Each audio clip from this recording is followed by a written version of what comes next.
All right, hello and welcome back to another 5K tennis discussion. Today is Tuesday, December the 3rd, 2019, and we are about, a month and change away from the 2020 Australian Open. When's the Australian Open? Let's see, last year it was the 14th to the 27th. Yeah, it's generally mid-January. I think Brisbane and a couple other warm-up tournaments are a little bit prior to that. So what we're going to do is we're going to jump right into where we left off on our last pre-Australian Open discussion, which we did, I think, about 7 or 8 days ago now at this point. So we're going to jump right into it. Don't forget that when the Australian Open begins, or probably about a week prior to that, we will go over the rules for the fantasy team selections, which the winners get YTEX strings or 5K tennis shirts or YTEX shirts, the top 2 winners in the fantasy team selections. As well, we will be doing a tennis racket giveaway for this YTEX V-Core 97 with the 4.5-inch grip, which I'm fairly certain you can see it, but if not, just check out some of our other videos, and we'll go over the prize for the tennis racket giveaway as well, and that is by predicting the finalists, men's and women's, and winners of this year's Australian Open. And as long as you get 3 out of the 4 finalists and select both winners, then you will win this racket. All right, so jumping right into today's show. Carly, you ready, by the way? Yes, I am. All right, let's go. Let's get down. Come on. Let's go. All right, so we're going to jump right in. So the first quick topic that I got, and we'll discuss each one of these topics relatively quickly, and then we have to venture out today to run a bunch of errands, so let's keep the comments going on each of them. So let's jump right in. First, woohoo for errands. Let's go. No. I'm enjoying the errands, though, because my knee is feeling a little bit better. I mean, I'm still very far off from being ready to do much more than run errands, but I'm happy to be going on errands later on today. Just saying. All right, topic number 1. Name a couple of players that you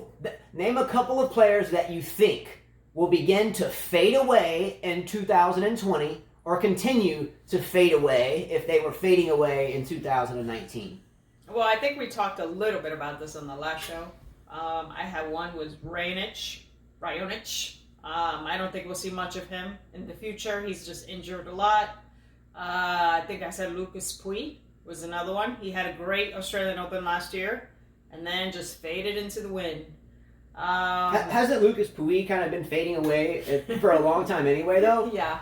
Well, he comes back and you think, yes, gets a new coach, Maresmo, well, not new coach anymore, and then he just fades away again.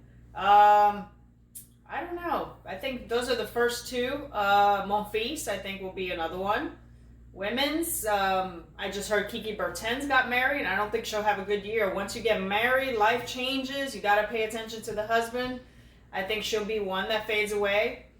Ostapenko, I think, will be done too. I don't see Ostapenko even at her young age. I don't think she can figure it out anymore. All right, so I'm gonna disagree with pretty much all of Carla's. I'm gonna disagree with all of them. So you disagree with Raonic? Pouille? Well, let me tell you why. Okay. I'm only disagreeing with these because again, the question, at least the way I perceived it when I wrote it, was name players that will either continue to fade away or will begin to fade away. Oh yeah, that begins to fade away. So, okay, let's look at Milos Raonic first. Your first player. Milos has been a very good player for a long time. However, his fading away began due to injury quite a while ago at this point. So I don't think he's beginning to fade away. I think he has been fading away. Okay. So that's that. So yeah, but he's still in the top. So he hasn't faded away. He will fade away. I don't think he's done. I think if he can stay healthy, he'll crack his way back into the top 10. That's just me. But let's look at your second one, Lucas Pouille. Lucas Pouille, correct me if I'm wrong, before the Australian Open run last year, wasn't he already faded away anyway? I don't even think at that point in time he was France's #1 tennis player. Wasn't it Benoit, the beautiful beard fly collar himself, Pierre? I may be wrong there. His beautiful beard? That's not a beautiful beard. Okay, well, the fuzzy lumberjack beard. There you go. But and I may be wrong there as well, but I think at the beginning of last year, if my memory serves me correctly, and someone call me out if I'm wrong, but I think that even the likes of Chardy or Herbert or Pouille or maybe even Monfils were ahead of Pouille in the picking order, but I may be wrong there. So let me name a couple. Who was your other one, though? Oh, you said Ostapenko. Now, Ostapenko made a French Open final, won the thing. Many years ago. She just keeps going thing. downhill. There are too many young players that are coming out and that have more weapons than her. She just can't seem to get it mentally. She doesn't seem like a nice girl. She's always fighting with everybody. Pretty rude on the court too. Her antics. I just don't. I don't know. I don't see it for her. She'll be one of those that won the French Open and disappear. I mean, you had a player like Eva Maioli out of nowhere won the French Open, beat Hingis, and then disappeared. Well, I think there's a lot of players that have done that. What about Anna Ivanovic? She won the French. Stuck around there. She stuck around there. I guess her beauty helped her, and she stuck and she tried. But Ostapenko will be like a Maioli. She'll disappear too. Kind of the same game too. All right, so let me give you the list of my players that I think will begin. And Kiki Bertens, she's had a few hot summers, and now that she's married, I know for women, when you get married, it's not the same as men. It changes everything. Kiki Bertens, I've always liked. I've just disliked her service motion, and again, you can call me out on this one as well. But her flip-flop serve, where she kind of puts the racket back over her head, drops the elbow, and flops the arm over as she makes, as she goes up for impact or point of contact rather. She's a good player, but I don't think she ever kind of got. She's in the top 20. She's in the top 5 or 8, isn't she? Okay. Well, that's why I think she will fade away. We'll see. She's always been up there with the best in the world, but not the best. I think she'll continue to be right there. Another one that I'm expecting for retirement soon is Samantha Stosur. She should have faded away a long time ago. I just read something. Maybe she should just play doubles. I don't know. Was Samantha Stosur ever number 1 in the world? No. Because Ashleigh Barty was the first Australian woman to finish the year-end number 1 in the world, besides Leighton Hewitt since 2002, if my memory serves me correctly.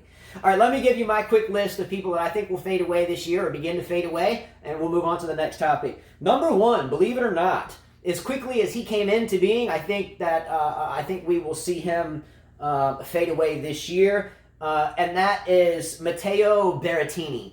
I disagree. Yes, he's young. Yes, he was just at the end of the year championships, the ATP finals as the 8th.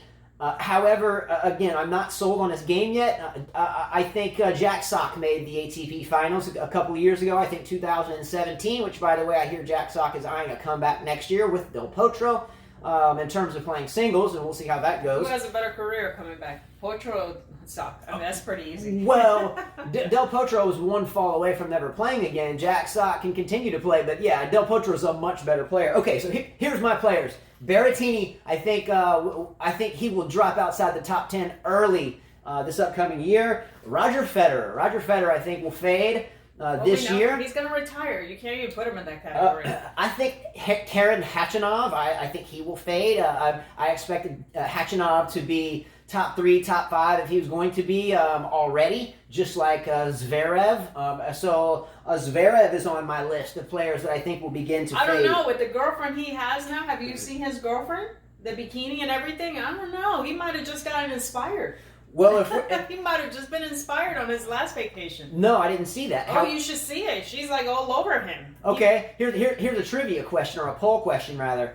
If you were really trying to win a major, and you know how I feel about people that go around taking pictures of one another on social media, it just goes to show you that you're self-interested. What I mean is, if you're going out and taking pictures of yourself and your girlfriend on all these beaches, making sure you look perfect, does that mean that you're 100% focused on the game, whether it's on season or off season? There is an importance of staying fit. There is an importance of psychology. There is an importance of sports psychology in the off season. If he's running around taking pictures, off season. But it's equally as important to stay focused on the off season. When Djokovic pictures of him and his wife, and they're holding hands, that's okay, but he can't. There's a difference between taking a family portrait of Djokovic and his family. I disagree with you. Embracing than a thong bikini on a beach. She didn't have a thong bikini. Well, whatever. I disagree with you. The guy has gone through a lot. He had his agent that was suing him. His girlfriend cheated on him. The coach left him.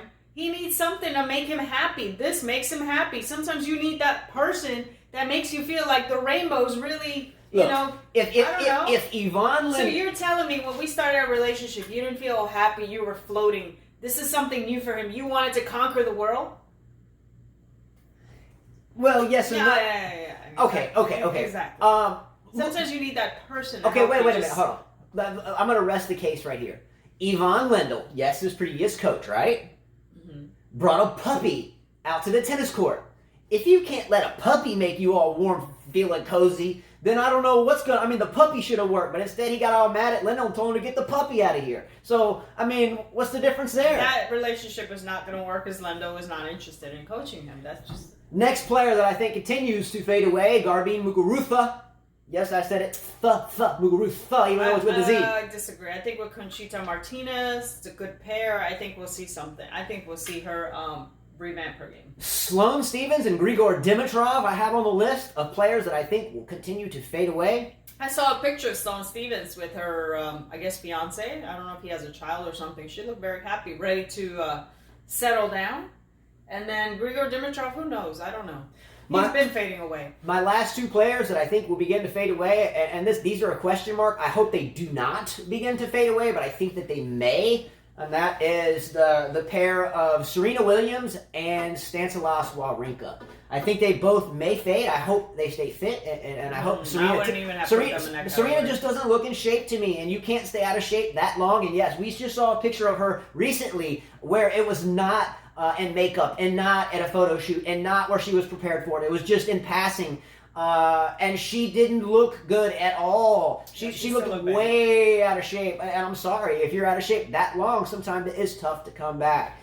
All right, so who do you think? Who do you think may begin to fade away? I really think my best shot at being 100% correct is Matteo Berrettini. I do not think he'll remain in the top 10 moving forward. I just don't. Not sold on his game. So you think Fognini will continue to have a better career than Berrettini?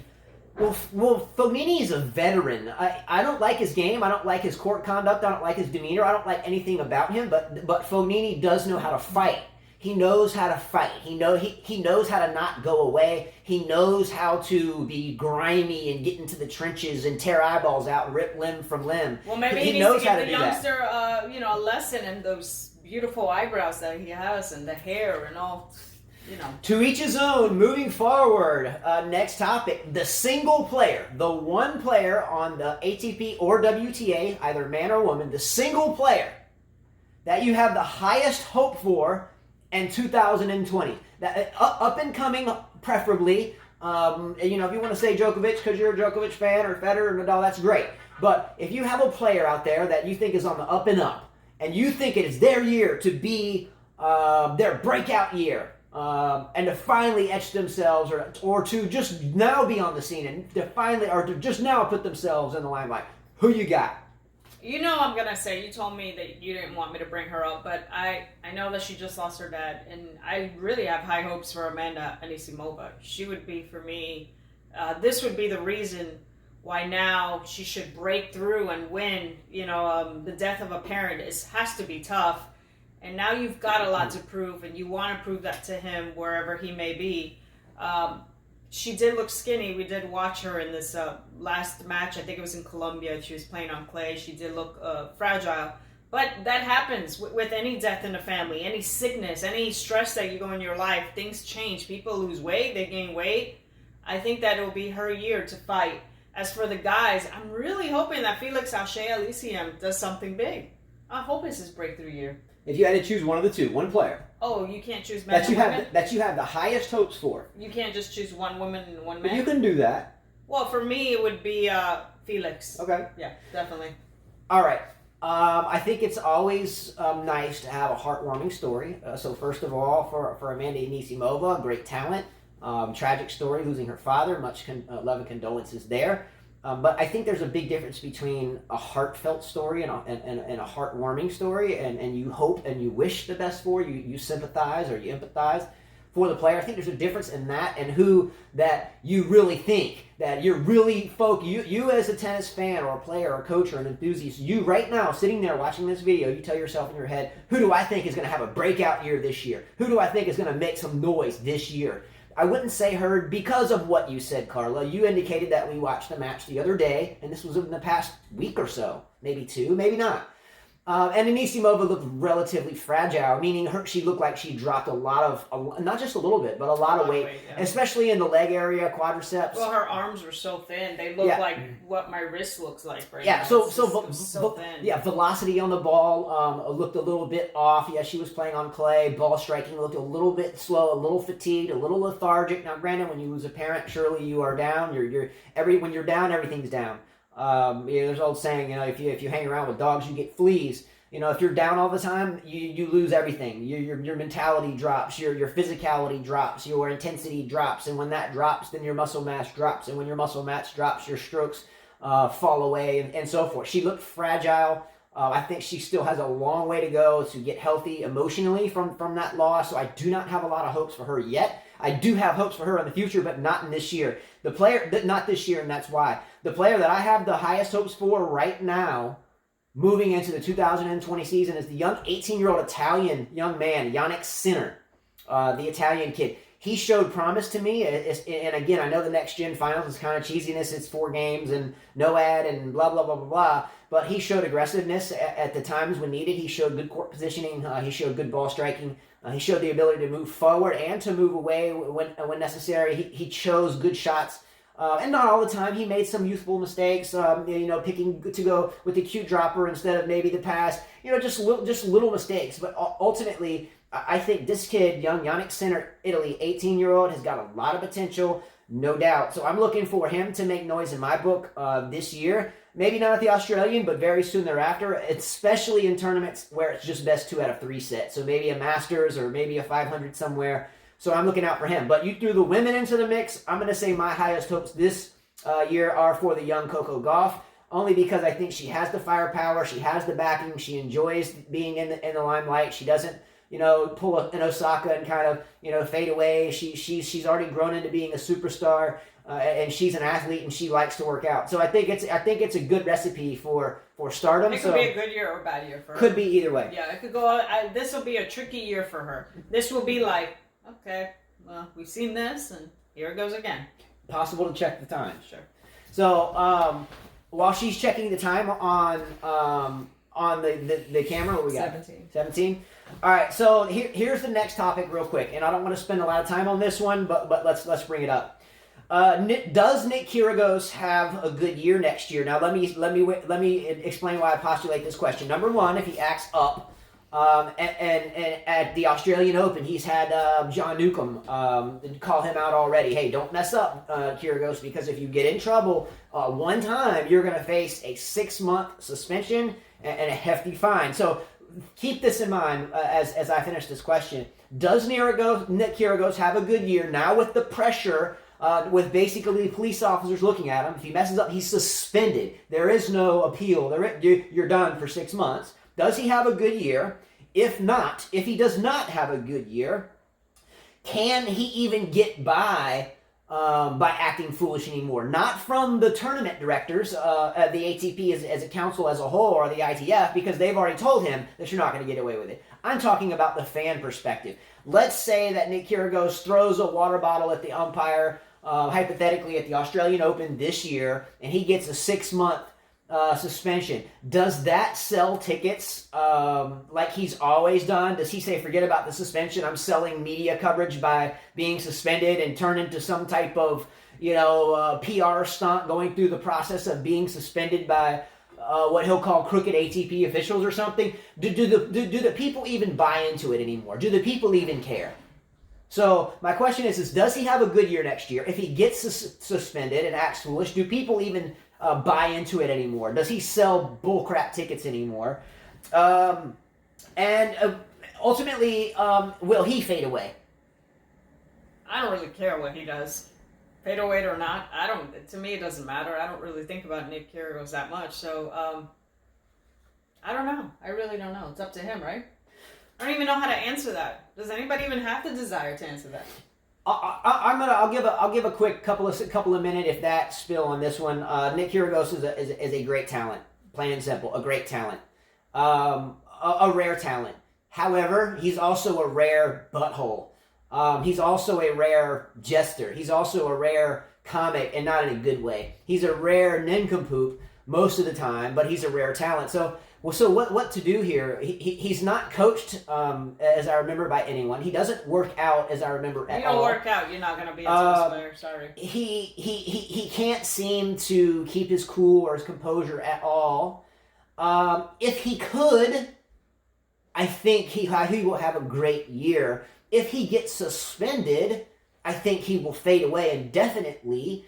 And maybe we will find Nick in some other bad boy imaging type circumstance that he can find a way to sell tickets in. If he loves the game, then he will do well this year. He's always threatening retirement. If he loses this match, I'm just going to retire. If that's truth, then if he gets suspended, he will retire. I do not think people will buy it up and lap it up anymore. I just think they've seen enough. Either play, rule the world in the game, or just get lost. Yeah, or it's just, I don't know, same old, same old.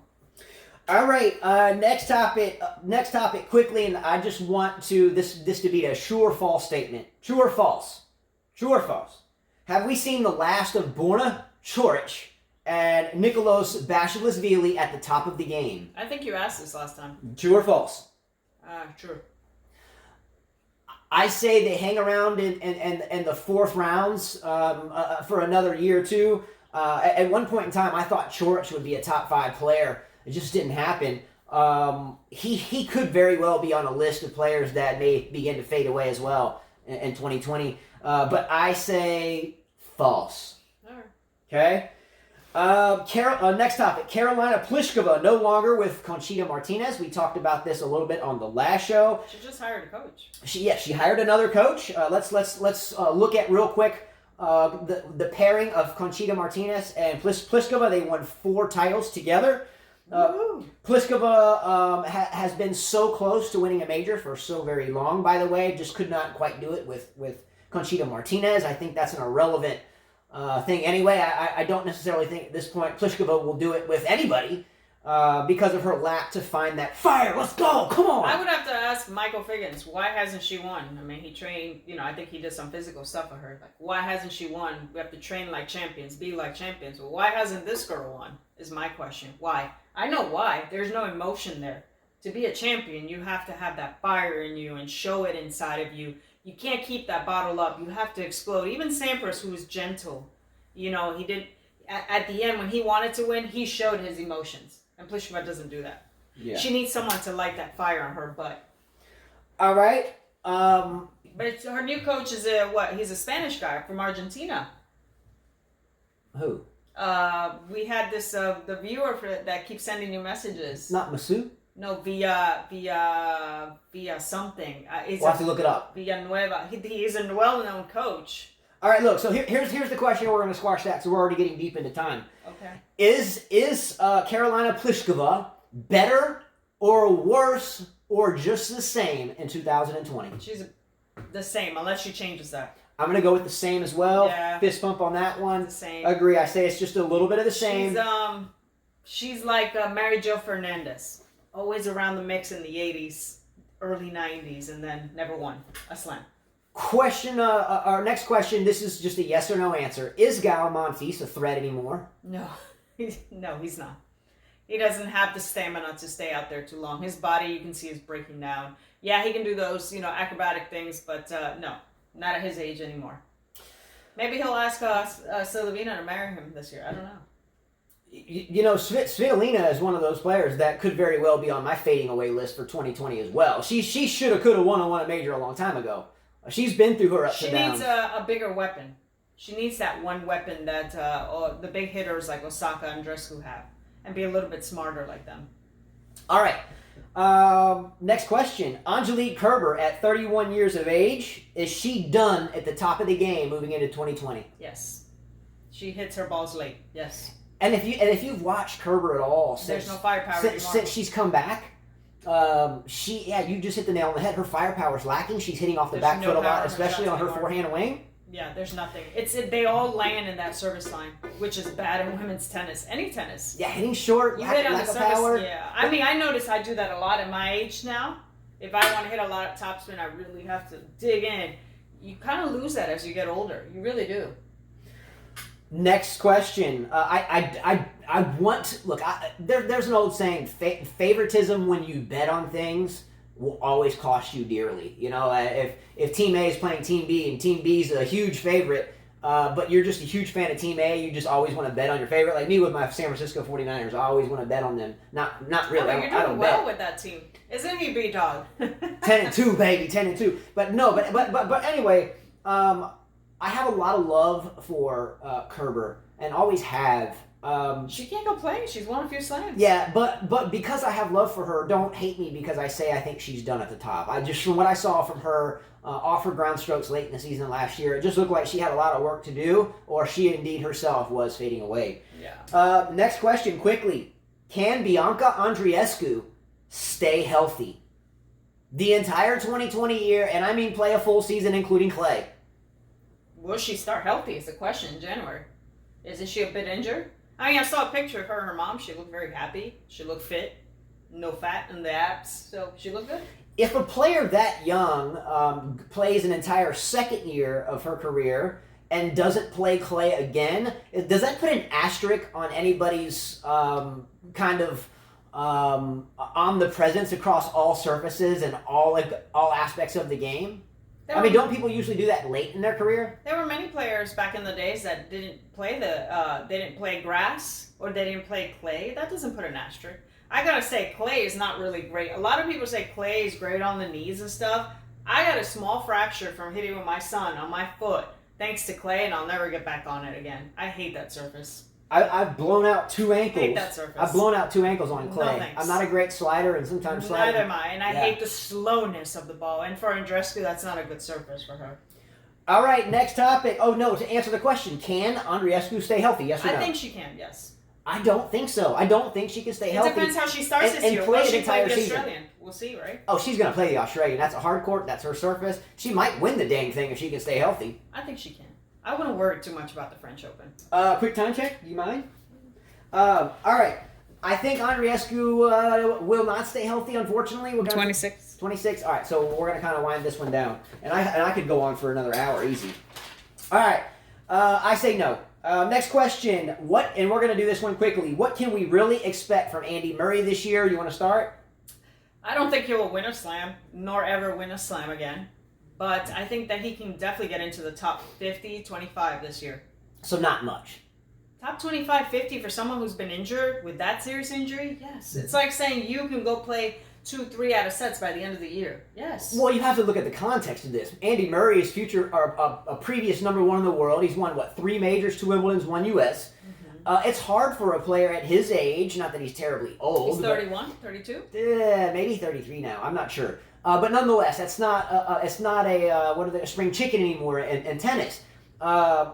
Isn't it hard for someone to be at that level, 1 in the world and 3 majors, and just be comfortable to play through pain and just be top 50 in the world? I mean, I think for him, he wants to win a major, be top 10 in the world, or I think he's done. He'll pick his tournaments. He's not going to play a full season. He should be smart about it, just like Djokovic, Nadal, and Federer will be. They're not going to play every single tournament.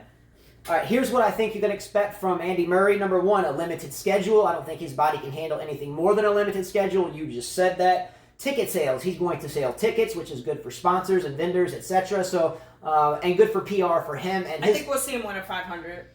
It'll be a good storyline. It'll be hey, Murray's playing this tournament. Oh my, he's going to cry for us. And oh, it's so great to be here. And go through the ups and downs of the soap opera aspect. So yeah, he'll sell tickets. The Olympics. He'll play the Olympics. Roger will be there, and it'll be maybe Roger will feel nice, and maybe they'll make it to the finals, and Djokovic not have a good Olympic or Nadal, and maybe he'll say, "Here you go. Here's a gold medal." Yeah, maybe WWE will be involved for the Olympics, and they'll write some type of script for him. Yeah. I think he might win a small tournament, like you said, 500. a 250. 500. I give him a 500. Good. More PR. But I think that's about it. I hope that Murray is well, and I hope he stays injury free.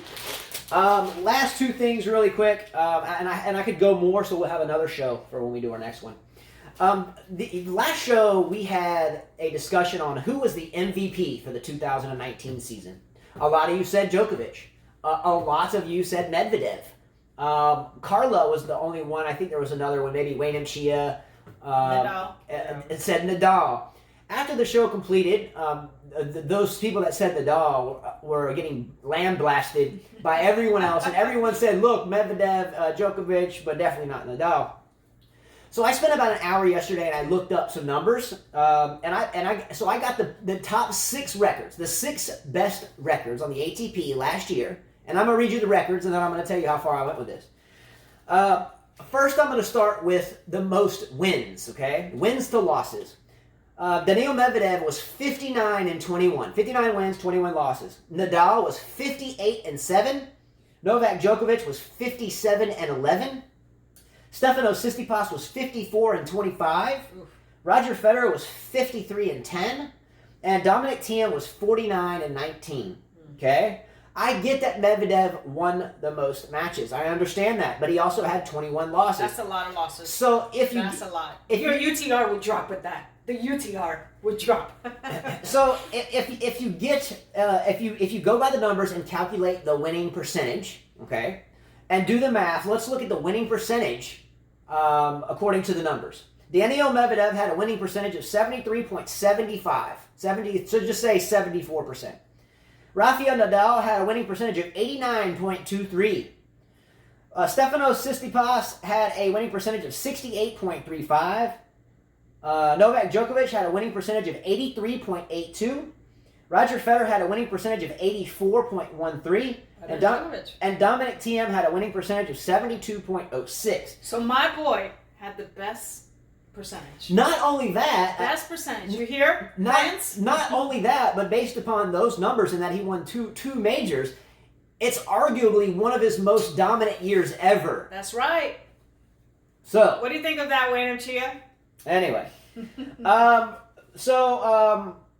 I get Medvedev won 59 matches, but he also lost 21.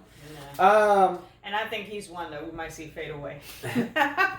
All right, real quickly. I'm just playing that one. I have to give a big shout out to one of my favorite tennis players of all time, and he is a doubles specialist and a mixed doubles specialist who has recently finished Davis Cup with India.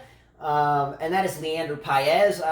You may not have expected this one, but since I was very young, he's about 4 years older than me. See, I'm 77. I think Paez was born in 73. I think so. Because he was always about 5 years older than me, something like that. But since I was very young, I've been around doubles, and not necessarily a lot of doubles playing, but my father would have me watch it to look at net and tactics and so forth. And Leandro Paez was a really great doubles player. I think, and I used to count his majors. I know that he won 8 doubles championships. I know Bhupathi was his partner there for a long time. He's played with some others, but Bhupathi and Paez, really great team. Really, it's almost like a beautiful thing to watch these two play if you can find some old video. And it doesn't even have to be that old. But I know that Paez won 8 doubles majors. I think he won 10 in mixed. So I think him as just an individual, I understand it's doubles, but has won 18 majors. That's a lot. I think he's won something like 50 plus titles, maybe 54 last time I saw. Still playing Davis Cup at 46 years old. I love this guy. Big shout out to him, and I think he's going to play one more year of Davis Cup too. So, hey, congrats to Leandro Paez. I came across something he wrote just the other day, and I thought about it. I said, man, I got to mention this guy because he is an absolute patriot to his country, number one. Still plays Davis Cup to this day. Number 2 is a gentleman every time you see him, and has won 18 majors and somehow gets very, very little discussion in the tennis media. Good for you, Leandro Paez. Bhupathi, wherever you are out there, much love to you as well. Keep playing, bro. I think Paez still outdoes a lot of the younger players in India to date, by the way. Wow. So a big shout out to him. Last thing I have, and then we're going to end it, and we'll finish this on the next show. Ashleigh Barty has become the first Australian player to end the year as number 1 in the world since Leighton Hewitt did it in 2002. Good for her. Good for her. I was never a Leighton Hewitt fan. Good for her. I like her. Will this continue to be the case throughout 2020? No. Why? Because women go up and down. We'll see Osaka take it. We'll see Andreescu take it. We'll see Barty. We'll see somebody else take it. And that's how it'll be. I could not disagree with more with that hocus pocus. This whole year we saw Kvitova in the race. We saw Barty in the race. We saw Osaka in the race. We saw Pliskova in the race. We saw whoever was below that. Do you guys really think she's going to stay number 1 through the whole year? Come on, Justin. Look, I'm not saying she's going to stay. She's not that dominant. I'm not saying she's going to stay. We saw Halep in the run, too.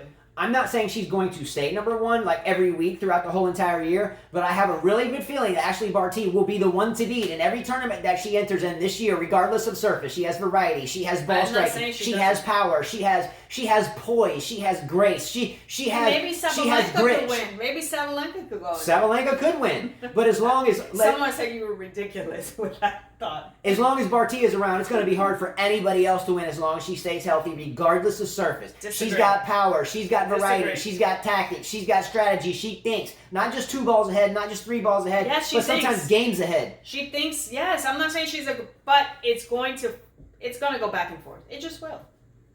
We'll see. She's not Djokovic. She's not that dominant. And even Djokovic doesn't dominate like that. He wants 2 slams, 2. No. She could. No. She could. No. She could be the big one in tennis eventually. No, I don't She see could. that. I'm not saying she will, but she could. I saw it more in Hennen, and she had a hard time doing that. All right, everybody, running out of time. We're pushing the envelope here for sure, so that's it for today. Please subscribe to our channel. Thanks so much, as always, to YTEX Strings, Ivor Savage, for helping us out with the major prize giveaways, or the prize giveaways for the major tournaments, which will begin here at the Australian Open. Thanks so much to all of you. Click a like below, share the video. As always, thanks for watching, and we look forward to seeing you guys next time. That's it. Adios. Let's go. Come on. Woo! Ric Flair, let's get down.